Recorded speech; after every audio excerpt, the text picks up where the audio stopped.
They say the world only celebrates results. It sounds harsh, until you realize it's also a promise. Finish, and the world will find you. Welcoming you to the Echoing Tales. In a narrow room at the top of a dim apartment block lived Ibrahim, a quiet 19-year-old with inconveniently big dreams. While others saw a crowded city, he saw blueprints. He sketched bridges that folded like hands in prayer and schools with windows that funneled sunlight to every desk. On his wall, a simple goal: build a prototype.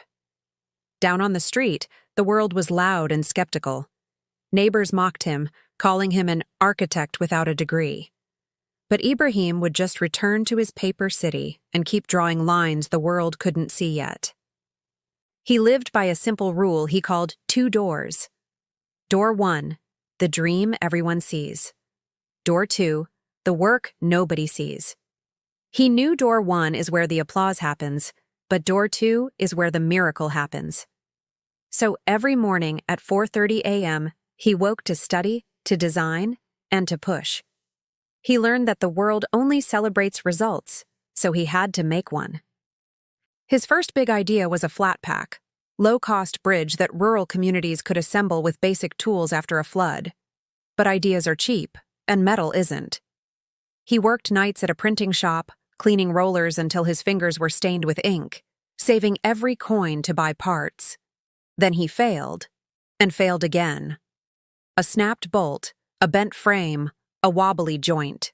He simply whispered to himself, "Why won't you hold?" and went back to the drawings. He gathered his small prototype, no bigger than a dining table, and took it to a local startup pitch event. He explained how it could be built in 4 hours, with no heavy machinery, for a fraction of the cost. The judges were skeptical. "You built this alone?" The room filled with soft laughter. He didn't win the grant. He didn't win applause, but he won a list of every objection they had, and he went home to solve them, one by one. This is the season every dreamer must face, the long, quiet Tuesday between who you are and who you're becoming. He added rust-proofing, color-coded bolts, and a simple picture-based manual. He was preparing for a moment he could only imagine. Then, that moment arrived. The river swelled, the rains came, and a vital bridge collapsed, cutting a village off from its clinic. Ibrahim loaded his prototype onto a borrowed pickup and drove into the storm. A desperate villager pleaded, "We can't cross." Ibrahim's voice was calm but firm. "I need 5 people, and your trust for 4 hours."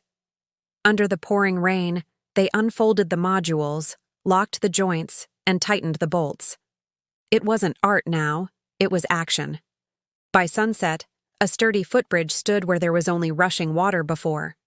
A cheer rose that the rain could not drown. News travels by footprints before it travels by phones.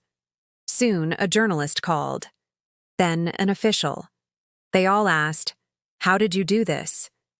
Ibrahim answered, "This took 2 years of failing in private. I can teach you to build it in 4 hours, but it took me thousands." He was invited back to the same hall that had laughed at him. This time, there was no laughter, only attention.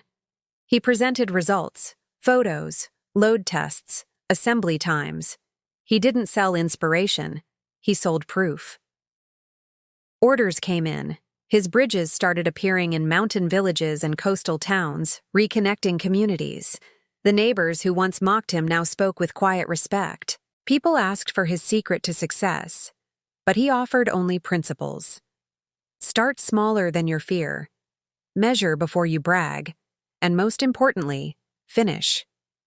The world can't celebrate what you almost did. One evening, his mother told him, "You were right. The world claps when you finish." Ibrahim smiled. "I learned something, Ma. The world celebrates the results, but your conscience watches the effort. The applause is for the bridge. The peace is for the builder. So if your dream feels too big, good. Just remember the law of every champion. Applause is late. It comes after the quiet mornings and the lonely work. Do the work while no one is looking. Build the thing that stands in the rain. When it holds, the world will find you." Because the world only celebrates results. And now, you have one. Thanks for watching. If this story resonated with you, please like, share, and subscribe for more tales of quiet grit and public glory.